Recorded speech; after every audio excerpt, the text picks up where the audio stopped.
খাত উন্নয়নের লক্ষ্যে সরকার কর্তৃক পাট আইন 2017, জাতীয় পাট নীতি 2018, চারকোল নীতিমালা 2022 প্রণয়ন করা হয়েছে।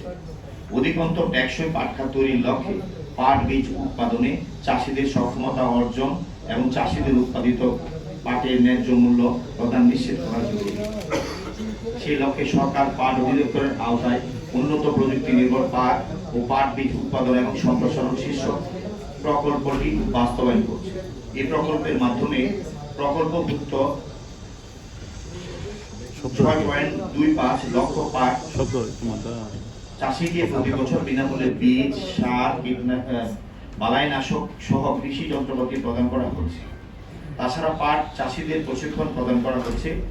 তাছাড়া বাণিজ্যিকভাবে পাট খড়ি ব্যবহার করে চারকোল উৎপাদন করা হচ্ছে। ইতিমধ্যে পাটের জিনোম সিকোয়েন্স ব্যবহারে আবিষ্কারের ফলে পাট তার সোনালী ঐতিহ্যে ফিরিয়ে আনার অগ্রযাত্রায় সহায়ক ভূমিকা নিয়ে কাজ করেছে।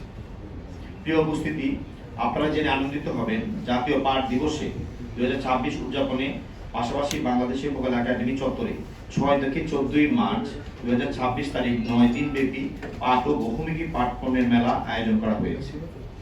পাট ও পাট পণ্যের আগ্রহী ক্রেতা, উদ্যোক্তা, ব্যবসায়ী, বিভিন্ন ব্যক্তি, সংশ্লিষ্ট অংশীজন সহ সকলকে এই মেলায় বস্ত্র ও পাট মন্ত্রণালয়ের পক্ষ থেকে আমন্ত্রণ জানাচ্ছি।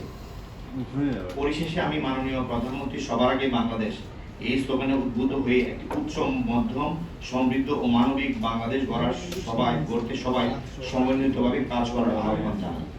পাট শিল্পের সম্ভাবনাকে আমরা দেশের অর্থনৈতিক প্রবৃদ্ধির লক্ষ্য অর্জনে অন্যতম গন্তব্য ধরে অগ্রগামী হতে হবে। সোনালী আসে, সোনালী দিন আবারও ফিরে আসুক ঘরে ঘরে। সবাইকে অসংখ্য ধন্যবাদ। আল্লাহ হাফেজ। বাংলাদেশ জিন্দাবাদ।